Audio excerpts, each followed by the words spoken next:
Hello, everybody. Welcome back to The New Nasty Boys. I'm your co-host this morning, afternoon, evening, whenever you decide to watch or listen to this thing, Billy DeVore. And sitting next to me is my co-host, Chris Weir! What's up, Nasty Nation? Welcome back to the Fart Dungeon. Good to have you back here.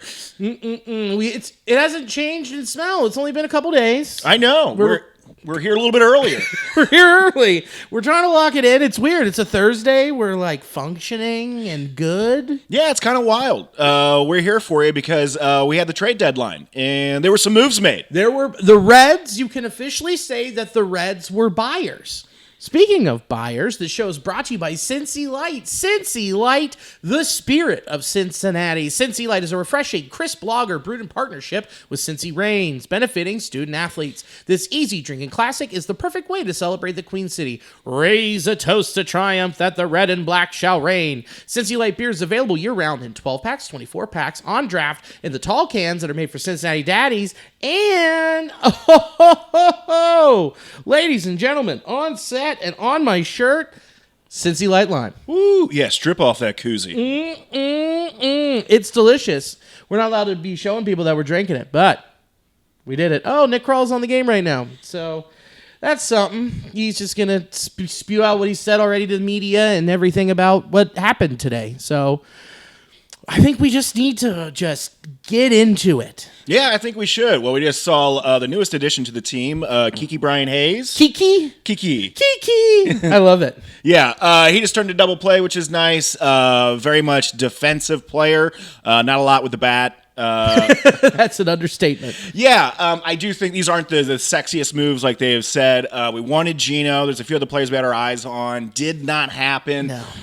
Couple of the positives from this, Gino did not go to the Cubs or the Brewers. Yes, he went back to another one of his old homes in Seattle, which Jake immediately hopped on a flight and is headed to Seattle to go see Gino, which is why he's not here with us today. Mm-hmm. So, and that's okay. You know, we made him into a bear rug, and then we put him back together, reanimated him, let him come back, and then Gino went to Seattle, so then it's like, all right, you can go out there, but little does he know, when he lands, our friends are going to turn him back into a bear rug. They're going to have that happen. He's like an erector set you can break down. Erector set. Yeah, but we're going to let him talk shop with Gino out there, so he's got the day off. Yeah, let him shoot the shit. Have a good time.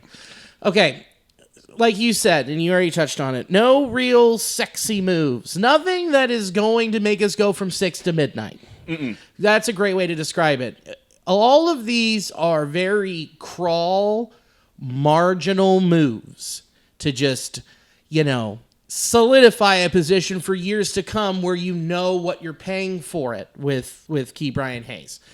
And then you're getting a guy that adds depth to your rotation and to your bullpen that can go back and forth. Someone who's, goes both ways, very much like a Nick Martinez. And then you upgraded your bench by adding a guy like Miguel Andújar, who mashes lefties. That's what he does. And he can play first, he can play third, he can play second, he can play left, he can play right. You can put him almost anywhere. So he has that versatility that really, really gets the front office's rocks off. Mm-hmm. But none of those are generating power. No, I mean, these defensive players, they do get the rocks off at the front office. My nipples are not erect. But I will say, I do really like not having to worry about a ball getting hit to third. I do really like having a solid defensive player. He has tremendous numbers. In the short run, will this be something that, say, gets us enough wins to put us over the hump into the playoffs? Who knows? I don't know. I do think these additions make the Reds a better team. This is definitely a Cincinnati Reds way of shoring up some of this kind of rotational players, the platoon situation that we have. I think adding a lefty bat or a righty bat that hits well against lefties, that was a big bugaboo for us. So that was one thing they touched on. Also getting the additional rotational help or the back end help by shifting Martinez to the bullpen. Yeah. With another starter, that does improve our situation. Yeah. When you said shore up, I'm like, I think this is more of these moves are more like, sure, Yeah. Sure up. Sure. Sure up. So marginal. So let's take a look at each individual player that we received, and then we're going to, kind of give our final assessment on how they did. And then after that, we're going to zoom out a little bit and look at what our division did. And we're going to look and see what some other people did, like the people in front of us in the wild card hunt. So, like we said, Key Brian Hayes, the Reds, Key Brian Hayes. The Reds sent over Taylor Rogers to get a little bit of a salary relief with that. And then we also sent over shortstop prospect Sammy Stafura. Sammy Stafura is a guy that we drafted in 2022. His power hasn't really come along. He's fast. He's toolsy. He's literally what we've drafted every year in the draft since Grawl's been mostly in charge. So we knew we had a surplus in there, but we didn't think it was going to be for someone that's going to be controllable up through the 2029 season.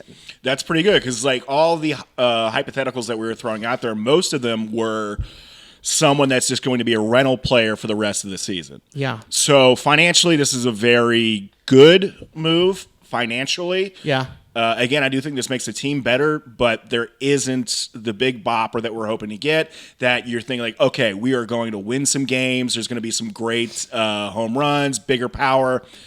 Not necessarily how the Reds are going about getting themselves to that magic number to make it to the playoffs. Well, the thing is they looked at this with Key Brian Hayes and they said, well, if we can't get a bat that's going to make a difference, let's get a glove that makes a difference. Because so far, he's got 15 outs above average. He's prevented 11 runs at third base. So instead of a run saved is a run earned in this department. For sure. And that's the way they're looking at it is, well, if we can continue to have great pitching, we can have great defense at third, and if we can save those runs, then we don't need to score them. That's one way to think about it, and it also kind of puts – they want to keep Marte's bat in the lineup, which I think we all do, allow him to develop, and he's a guy that can change the game with one swing of a bat, so they're going to keep him in right field as opposed to have him figuring out at third where we've seen, some situations occur where he, he struggles at third. Yeah, double clutching, figuring out his feet, which way the ball's leaning. Marte came up as a shortstop. A lot of people said he would, come into his frame and they would move him to third. They did that. He has the speed to play right, and that's what they're going to do, and they're just going to keep him there, and that's fine because he's an athlete. Yeah, he will figure it out. I think he'll figure it out just as well as, or probably better than what he would at third. Not necessarily that you can hide a player in the majors, but there's a lot less quick action going on at third, seemingly, where we've been having some bugaboos turning two, or situations where, again, air mails it on some pretty critical plays. Yeah. So that is something that you don't have to, clench your butt about now when a ball is hit to third. Yeah. Which is good. You can relax the hole, baby. Yeah, let it loose, baby. Loose flaps. Loose flaps. You can relax your hole because that hole at third, tight. Yeah, he's got it covered. It is. Man. Okay. What was your initial reaction when you saw like Reds trade for Key Brian Hayes? Well, I know we were very high on Gino. I think everyone is. He's the biggest suitor out there, or was.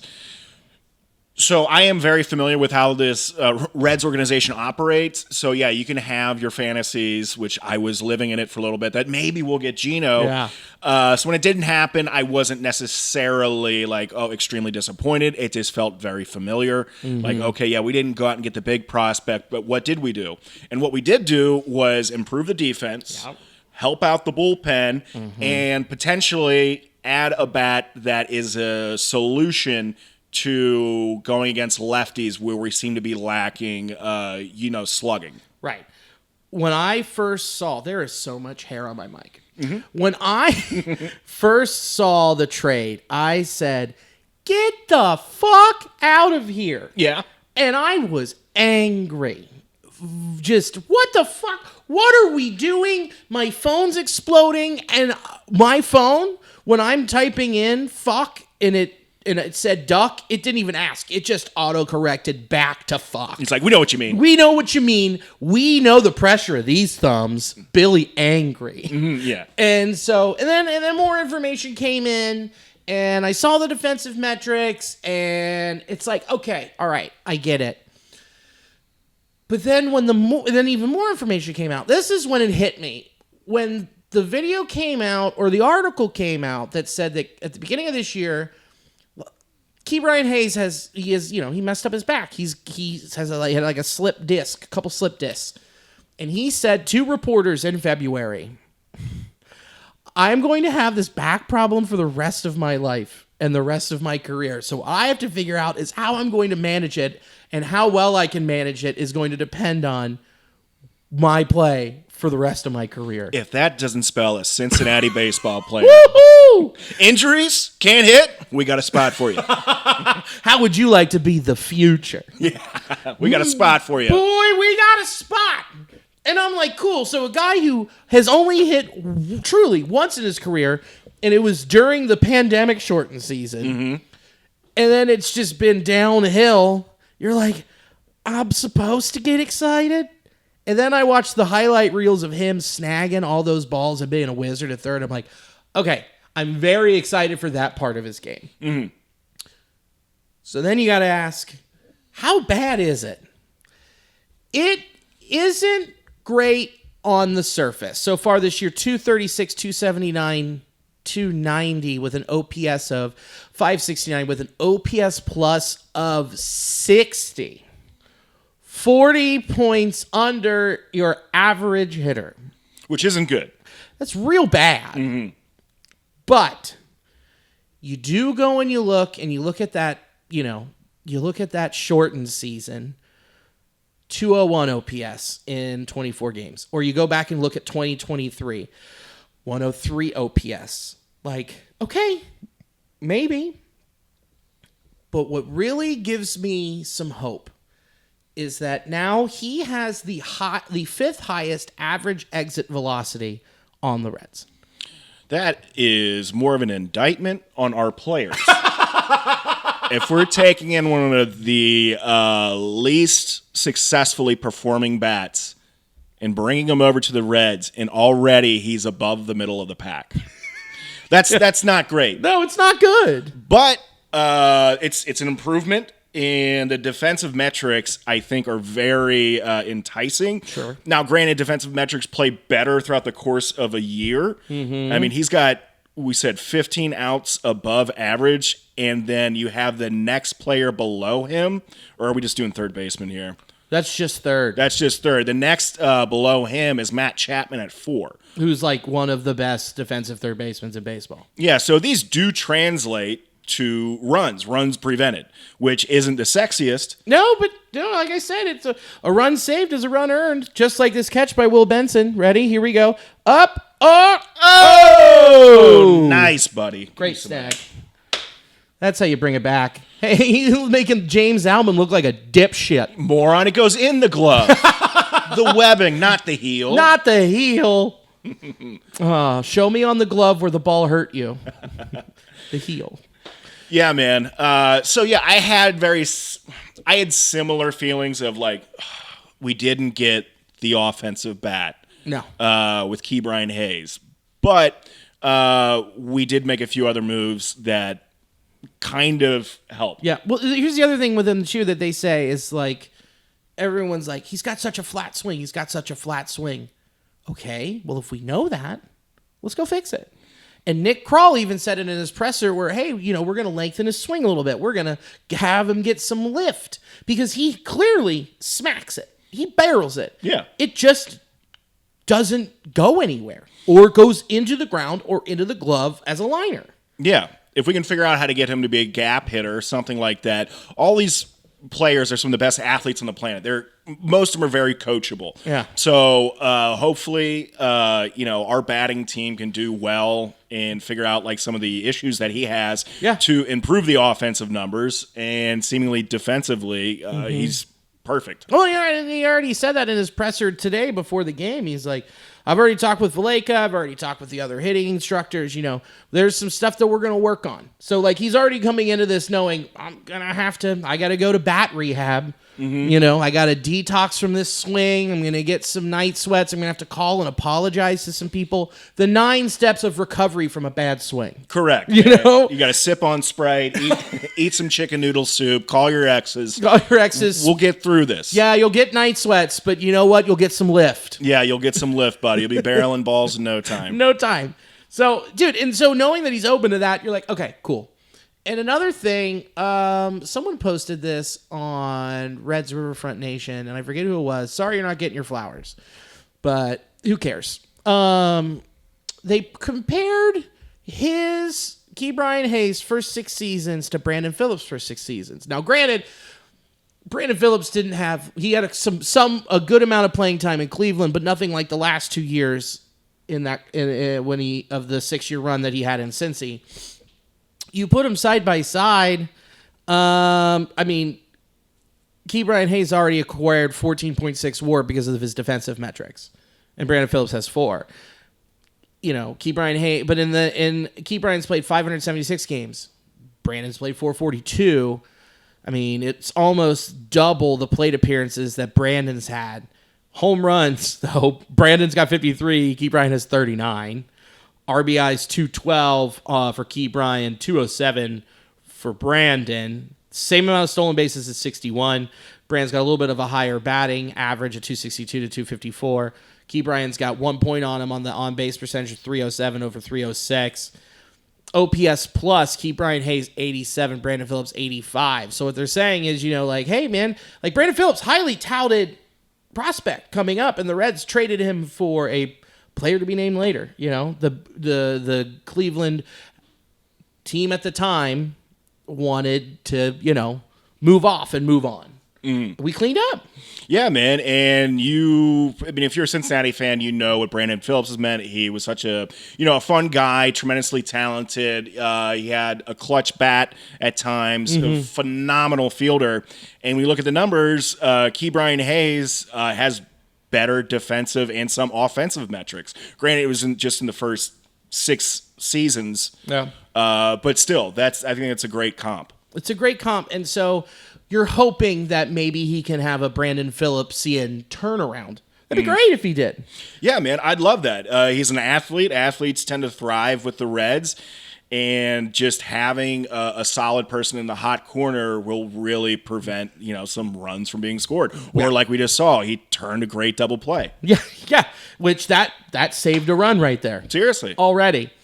The other thing that's really nice is the contract. When you look at this contract, it was the biggest contract signed in Pittsburgh Pirates history until they locked up Brian Reynolds. They front-loaded it. So for 2022, 2023, $10 million.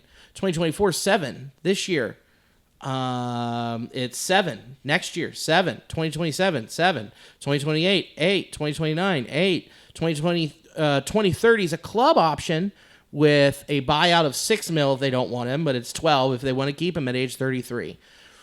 So he's here. Yeah, man, we got a controllable player. We got a controllable player with an elite glove. If his back doesn't fall like a loose Jenga set. Yeah, if all of his discs don't slip, he's pretty good. He's pretty good. So this is a move that you don't really get to see of a short term and a long term. Yeah, and that is not something I honestly had my sights on so much. Like, ideally, I was like, oh, we'll sign Gino. Somehow he'll just want to play for the Reds again and give us like a sweetheart deal. Yeah. That is more so fantasy. Sure. So having the option to have this guy till 2029 at least, that plays pretty well. Plays well, but it also blocks Sal Stewart. Potentially. Or just gives him more time to develop, and then we can ease him in and have him at third, and you never know. There could be another trade we make next year. Sure. Or they say Ke'Bryan's the future at third, and he's a part of a package to go get a long-term, controllable, big outfield bat. Yeah. Who knows? But, I love Sal Stewart. I think that you could also have him play left. He can learn how to play left field. And they're like, hey, down in Louisville, learn how to play left because Austin Hayes is a free agent. Mm-hmm. There you go. Plug him in. Yeah, man. If you got a good bat, they'll find a spot for you. You know, just not third right now. Just not third, right. That, like they just did with Marte, where it's like, hey, you got a good bat? We're going to have you figure out right field. Yeah, man. There's a lot of players out there that have great bats and just suck ass at fielding. But they're some of the best players in the game. So yeah. I was just going to say that, you know, it's he has the potential to be there for a while, and I think having a bit more of a veteran presence with him, I think that will bode well for the rest of the infield. Maybe we'll have him settle down a little bit more. Yeah. So, yeah, and if we have Sal Stewart, if we feel that he's ready to come up next year, which seemingly that is going to be the case. It's going to be the case. Maybe we'll find a spot for him, but probably maybe not at third. Not at third. No, he's there. So you could put him, I think he's going to start taking reps at first. They'll put him in right. They'll put him in left. Because now you look around the diamond, and until the 2027 season, you are set in your infield. You've got Stevenson behind the dish. At first, you have Steer, and he was leading the team in defensive outs save or whatever. He was leading that Steer? positionally. Yeah. Wow. With 7 runs saved at first base. Man. Yeah. So he was leading, and then they went and got a guy who's doing, wizard shit. And then McLean at second, and that's going to stick. The Reds aren't moving off of him. They're going to let him continue, just figure it out the rest of the year. And Elliott, this also says Ellie's staying at short, and now you got this guy at third. You are now locked, signed, sealed, delivered, unless you have Sal Stewart come up and compete for first base with Steer. Yeah, and I do think that settles down players of just knowing what the makeup is of your infield. So it's not just this question who we're going to roll out. It's more of a comfortable thing. Like know who's going to be at your left and your right. We know who's here. We're locked in. So to do this at the deadline is crazy. It is a salary dump by the Pirates, and this is another, hey, let's hope. Because baseball teams are built on hope. And they have to figure out his swing. Or again, you are looking at trying to fill a position that you traded away at the beginning of the 2022 season that has gone on to flourish. When you tried to put Moose back there, that didn't work. Then you go out and you sign Jammer Candelario. That didn't work. And now this is your last option. Yeah, it really is. So hopefully this will work out well in the Reds' favor and Brian Hayes' as well. Welcome to the team, man. Hopefully you thrive here. Let's hope. I mean, defensively he will. We just need him to hit, and, maybe there are the changes that come. We just don't know. And with the way this team is hitting, I don't know how much I believe in it in general. So either way, keep Brian Hayes as a Red. And he's going to be here unless they DFA him and decide to pay him to not play baseball like they did with the Candyman. Yeah, which has happened. Or we turn him around like another team just did with our former closer. Yeah, with Taylor Rogers. Yeah. Alexis Diaz, I was talking about. Oh, sorry. Yeah. Oh, my gosh. Yeah, dude. Oh, my God. So I'm at the game.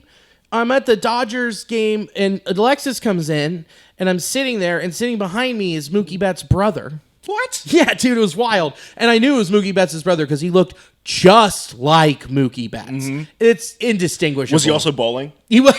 Yeah, he actually had on a Dodgers bowling shirt. Ask me about my brother's 300 games. With just blue flames on the side.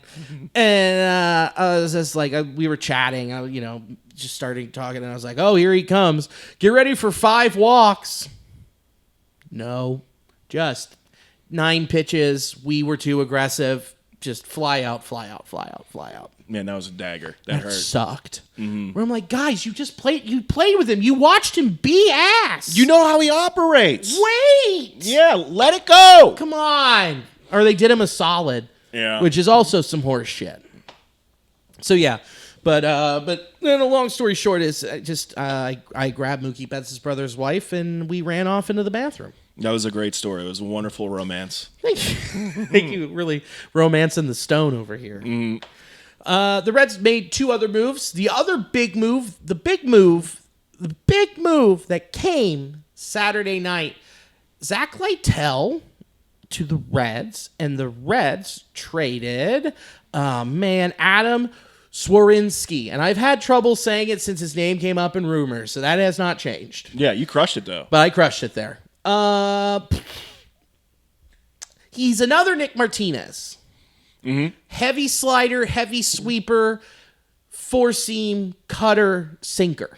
Just moving fastball, moving breaking stuff. Good control, a guy that will help the rotation now and also help the back end of the bullpen. Very much, again, a very Cincinnati Nick Krall move, trying to shave some edges here and just figure out like where you can slide someone in to get the most optimum value out of them. And he'll be the 5 starter, and then they say, hey, if he's the 5 starter, and then you shrink it down for when you go to the playoffs, he's in your bullpen, along with Nick Martinez.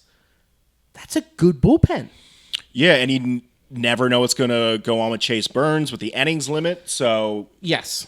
Well, Krall said if he continues to pitch this well in the way that he's pitching, there's not too much of a worry for us with his innings limit. That's good because if there is the opportunity where you have a game on the line, I want Burns out there if he's, next up in the rotation because he has just been lights out and it keeps getting better and better. Struck out 10 Dodgers. It's like, bro, he's here. Yeah, he is, man. And the thing is, he's just going to get better because he's learning on the fly. You can see him processing stuff and still he's going to add more pitches or variants of pitches to his repertoire. And once he does that, because right now it's just mostly all fast stuff. Yeah. Once he has something that's a big 10 mile per hour at least drop off from his fastball, that's when we're going to start seeing just him thrive. Yeah, dude. Oh, it's awesome. But I mean, you can see him later, probably down the stretch, where you bring Nick back to the rotation and you move Burns to the pen. Like, I do see that happening. And I'm fine with that because then you've got your top 3 starters for a 7-game series where you go, Lodolo, Abbott, Green. Like, holy shit. Yeah, and that's part of the strengths of Martinez is his versatility. Yeah, and same with Zack Little, man. It's what he's here for. He also doesn't walk people. He's just like Nick. Control, fills up the zone. The only thing that's scaly, gives up dingers. But when you take a look at it, Mo tweeted this one, Mo Egger, he tweeted, 11 of the league-leading 26 home runs Zack Little gave up came in 3 games. Wow. 15 of his 22 starts, he gave up 1 long ball or less. He's walked 21 batters all season. And something, too, about the long balls that he's given up, I think only a few of them were with runners on base. So the long balls he's given up, I think, was it 21 out of the 24 or 6, whatever it is, have just been solo shots. Yeah. So that is good knowing that there is some sort of prevention that a pitcher does have of not throwing certain pitches or dialing it in a bit more with runners in scoring position. Where he's like, hey, I can't hang my sweeper, but I can let my sinker and my cutter live at the bottom of the zone and get weak contact. So it's amazing they found another version of a guy like Nick Martinez, but they're paying him way less. Dude, that'd be wild if he had like another ridiculous windup too, where he's also extremely just like rocking back and forth. Jerky. Dude, his stuff is gnarly though. Oh my gosh. He went to the Rays and the Rays were like, why are you throwing this all the time? And he's like, I don't know. And they're like, you do that. And then he did that and he was like, and became an excellent pitcher this year. Yeah, I can't wait to watch him throw. Me too. I can't wait to see him in a Reds uniform. The other part of Mo's tweet is something that I really, really liked. I like the idea of adding starting depth to allow Nick Martinez or Burns to move to the bullpen, which we already know it's Nick Martinez. One moves now, the other when Hunter hopefully returns soon. And he's going to be playing with Ke'Bryan Hayes, whose defense at third base is so good that he can rob opposing batters of home runs from the hot corner. Ha! Yeah, it's just like a fucking really. Yeah, dude, he's very well respected as far as his glove goes. But it's just like, man, that's how. I mean, he's saying it so backhandedly, Where it's just like, oh, his defense is going to be so elite that it's going to put us over the top. I get it, Mo. I got you, Mo. He's being a little cheeky bitch, and I love it. It took me a second, but I got you. I got you. Hey, professional touring comedian. I know, right? It took me a minute. Come on. We all need a break here every now and again. The flexibility is awesome. I think that's just what this is. It's flexibility, and it's inexpensive, and the Reds needed bullpen help after moving Rogers, and this guy is, I don't know, probably Nick Martinez, way better than Taylor Rogers. Absolutely. And you can see also, too, just like the amount of money that, say, Martinez would have fetched on the free market, before, he ended up signing with the Reds. But taking the tender, the deal. The tender deal. The tender deal. Yeah, so he's very, Martinez is very important to this team, and I think Lytle will be as well. Yeah, Littell's going to be, he's huge. That's going to help a lot. It truly is going to help. It just... I know it sounds like we're really talking ourselves into getting back with like an abusive ex. We are! No, she's fine. Like, look, you don't know her the way I do. Yeah, I shouldn't have spoke up like that. I know. I was in the wrong. These bruises are my fault.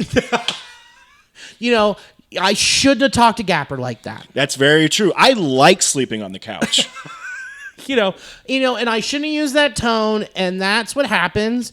And Rosie gets all upset, and I deserve the frying pan. I really earned it. It is. These are all good marginal moves, but you're right. I feel like I'm saying this, and I'm trying to look over my shoulder, like, okay, he's gone. This sucks. I hate this. Yeah, it's no Geno. It's no Big Bat. But these will translate to, I think, runs and hopefully games won that otherwise wouldn't be. Sure. Because you can look back at some just very recent games that we had in the previous series against the Dodgers. There was a couple biffed balls at third that could have dramatically changed the game if those plays would have been made. And Ellie biffing, the transfer at short, couple easy plays at short, we're like, oh, I'll make that play. And you can see just how contagious bad baseball is. When one person makes a mistake, it's only a matter of time before someone else does. It just throws you in a wacky rhythm and just trying to, stick to that, mantra of, clean baseball, dirty uniforms. And that's, I think, what Hayes will add to this. I 100% agree with you. Then there was the third move. It was under the gun. We got the tweet at 5:52. Miguel Andújar is now a Cincinnati Red. Jake is thrilled after years and years of saying when the Reds traded Chapman too soon and didn't stick with him during the whole pew pew pew pew incident. He was like, if we would have waited, we got Miguel Andújar. We could have got Miguel Andújar. Hey, we could have got Miguel Andújar. Mm-hmm. Well, guess what, buddy? Now we got Miguel Andújar, and you're on your way to Seattle to go try and get on Geno. So yeah, we got him. This is the move. Connor Joe out, Miguel Andújar in. He hits lefties. That's what he does. He destroys lefties. He has a 922 OPS going back to last season against lefties.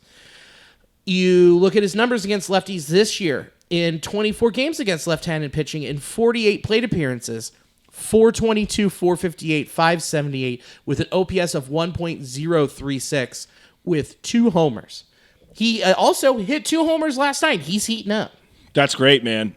Seriously, that was one of the things. I don't want to overlook this because that was such a huge thing, still is, with the Reds as far as a power outfield right field bat, which now is Marte over there, but also being able to have somebody that can consistently hit left-handers. We just struggle with. We've gotten a lot better, but this is somebody that's going to improve that. You know what I said about Spencer Steer making hell of a catch? Did it just and happen? Being excellent at first? Yeah, dude. Watch this snag over here. Just balls up. Oh, where is it going? He's running towards the railing. Leans over. Bloop. Gets it. Smooth, baby. Smooth.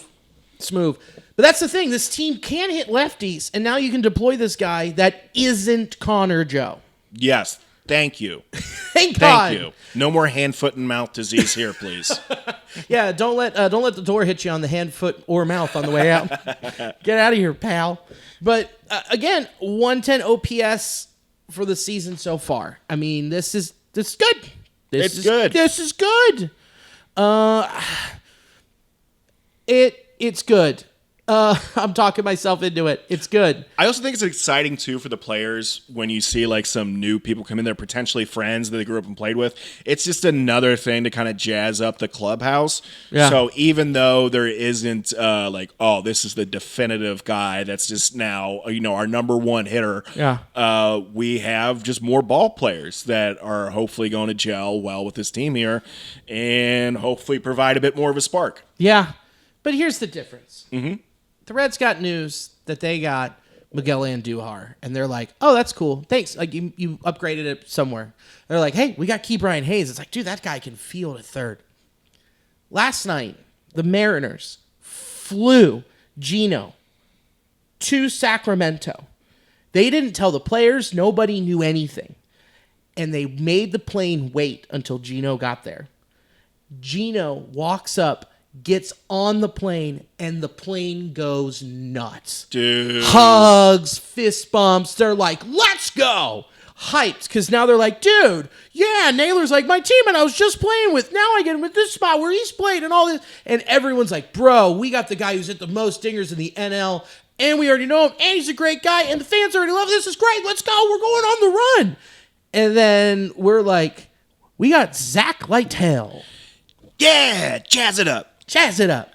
Yeah. So it's hard to be like that's how I would react if I'm like someone in the clubhouse. Like, we got who? Mm. When you hear and see all these other names and you look through and it's just like, are we going for it? Or are we just maintaining and we're just punching the numbers into the calculator to be like, if we get to 88 wins, these small moves will be the exact reason why we get in. I mean, I'm not saying that math isn't, an applicable thing here, but I mean, you're really playing around the edges. And man, it just reminds me, it feels like it's like public school versus private school kids at times. Key Brian, where's the defense? No. Oh, already tonight. Is that cost a run? What are you doing backing up? Yeah, okay. To my point, he's not going to go and hit a homer this next AB. Gino makes that play. It goes through, and you're like, okay, whatever. And the bases were juiced there. And then Gino can get into the box and make up for that run with one swing. Abbott's already out. Jeez, Pete, none of my bets went through. Yeah. So that's my thing. I'm like, that's my thing with this whole trade deadline. Is like these, if you look at them in a vacuum and you go, man, these are all really quality baseball moves. They improve the quality of this club by mere fractions, by maybe 1, 2, 3, 4 games at best. This, if you're a fan and you've been told, we'll make moves at the deadline, you just need to come to the ballpark. Just come to the ballpark. Give us some flexibility with our capital. And then the flexibility is a guy who's hitting 236. Yeah. Okay. And we got another pitcher that's going to come in and move one of our starting pitchers into the bullpen. Isn't that thrilling? Instead of when you look at what the Padres did, who they are 3 games up on us right now at recording, they went out and got the most electric closer in baseball in Mason Miller. Albeit they gave up the 7th best prospect in all of baseball, but they've got him for 4 more years, and next year they're going to stretch him out to be a starter. Yeah, and you know what? That'll translate immediately to wins. To wins! To an already elite bullpen! And the goal isn't to have, like you said plenty on this podcast, the goal isn't to have the best prospects in baseball. No. It's to win. It's to win playoff games. It's to go as far as what you can, and we are just trying to do just enough to get, our ticket punch to go. Yeah, to get there and then say, well, we got there. And then, we'll make the moves in 26. I'm like, will you? Do I believe you? Am I going to get pushed down the steps again by Gapper? I think so, but it's your fault. It's your fault for asking. You didn't go to enough games. You're right. I need to increase my season ticket package. Yeah. From the weekend 20 to a full half season. Oh, no. Oh, Maddie. Botched one. You gotta be kidding me. No. 2 errors in this inning? Mm-hmm. No, as much as I just bitched about Gino not being on this team, here's the deal. The Mariners gave up their number 9, their number 20, and number 21 prospects. To put that into perspective, and they gave up a first baseman who is going to go and play first base right now. We would have had to give up, in comparison, Hector Rodriguez, Zach Maxwell, and Jose Franco.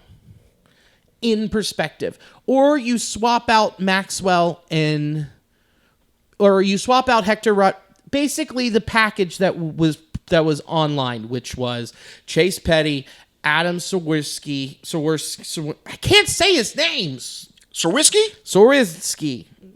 God, it's hard. They got to include all these Polacks. Got to include all the letters in their last name so they can remember the alphabet. Got him, huh? Come on now. We can still make fun of him. And Cam Collier, was he in that trade too? So that'd be too much. Yeah, I wasn't quite sure if that was what was being offered. Here's what you know what? If it's Hector Rodriguez, Chase Petty, and Jose Franco, are you doing it?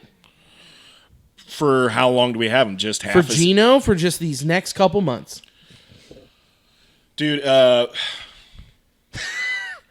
think I would, knowing it's the glaring problem. Because that's what knowing it's the glaring problem is that we have no pop. Yeah, because we haven't been this close in years. And I feel that's one of the biggest things that we're missing is just the power bat to get us a few RBIs at a time as opposed to stringing together hits. And yeah, I would hate to part ways with some of those prospects, but I don't know how those prospects, we don't know how any prospects are going to eventually develop, and the time is now. Yeah, it's now. And it's funny, I also saw an article that was published in 2008 where it was talking about Joe Blanton, the pitcher who ended up pitching for the Phillies. He was a workhorse. And the Reds were, cusp of playoffs. They could have traded for him from the A's, but it would have cost Johnny Cueto, Joey Votto, and Homer Bailey. Wow. And he would have had 2 years of control of Joe Blanton. That's a lot to ask considering one of them's going to the Hall of Fame. Yeah. One of them threw 2 no-hitters, and the other one, esteemed equestrian legend. Mm-hmm. And great at butt tags. Great at butt tags. So I was talking about Johnny Cueto with his horse. Oh, okay. Equestrian is Oh, yeah. Whatever, I tried to use a big word and I fucking fumbled through it. Horse speak. But yeah, that's a cautionary tale to tell you that you just don't know a lot of times what's going to develop with these players. No, but at the same time, fuck me. I'll fuck you. Okay. Yeah. Don't hurt me. Don't hurt me like my I won't hurt. legs. Yeah, I'm not going to hurt you as much as what the Reds did. It's just okay.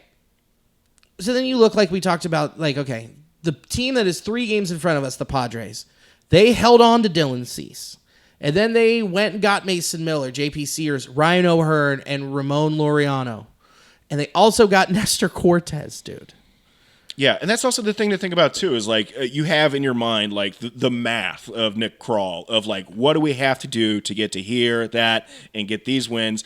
But you're also looking at, you're probably not looking at the other teams okay, well, how much better is our competition going to get over the trade deadline? Dude, this is where A.J. Preller thrives. He just sits up there with Adderall, most likely crushed up, and just a great, big, amazing concession straw. Mm-hmm. And it's just yanking, going, what can I do? Because he don't give 2 fucks, and went out and did this.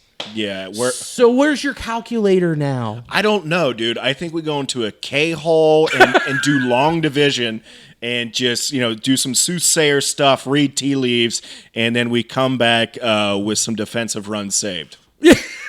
That's all we can do.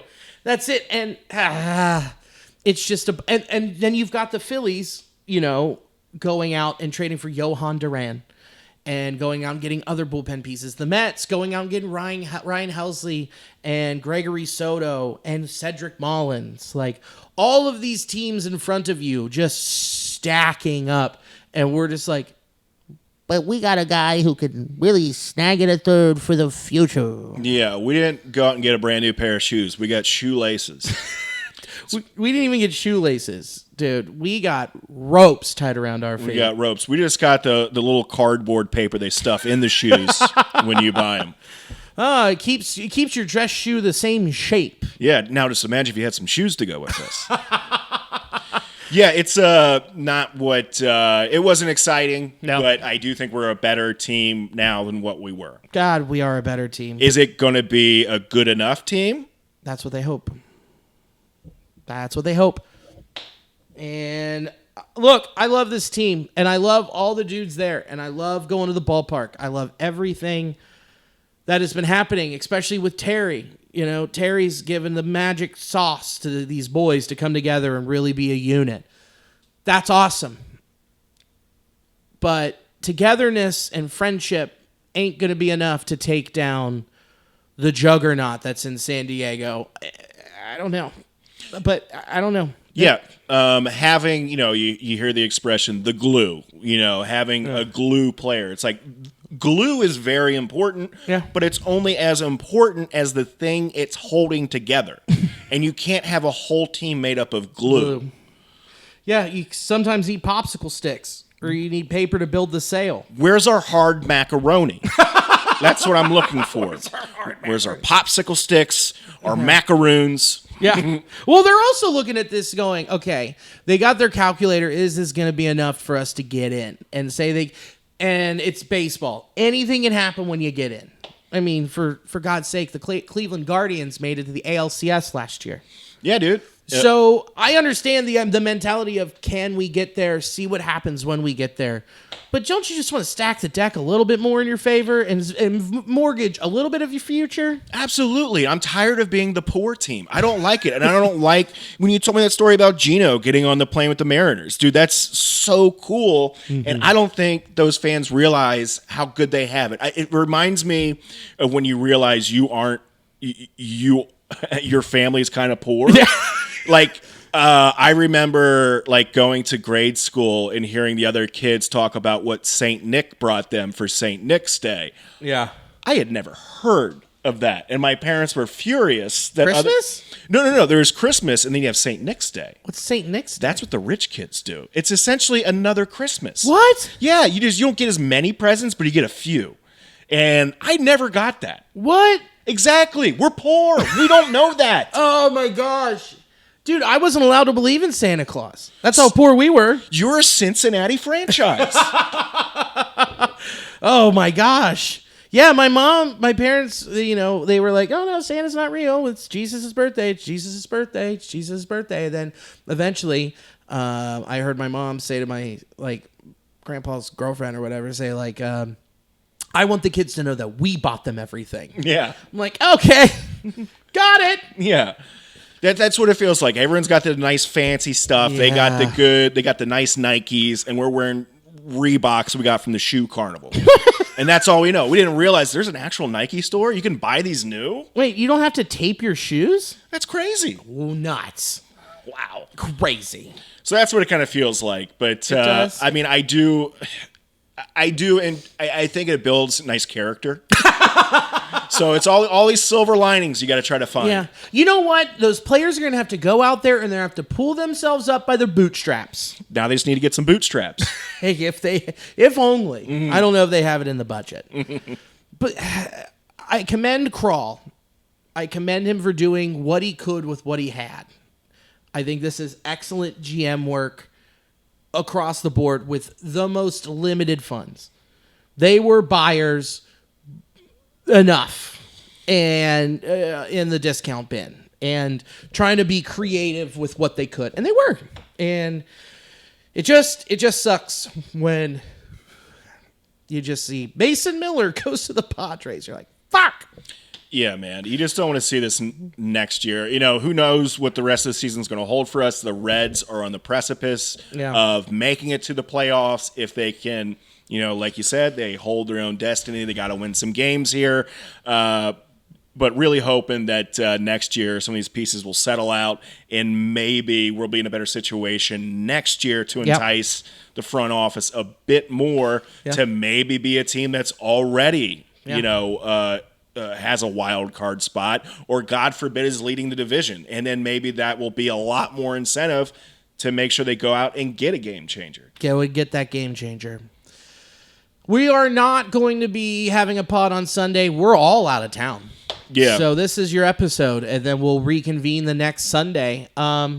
So you might see some quick little snippets from me yelling into my phone, like a ranting in my truck video, the classics. So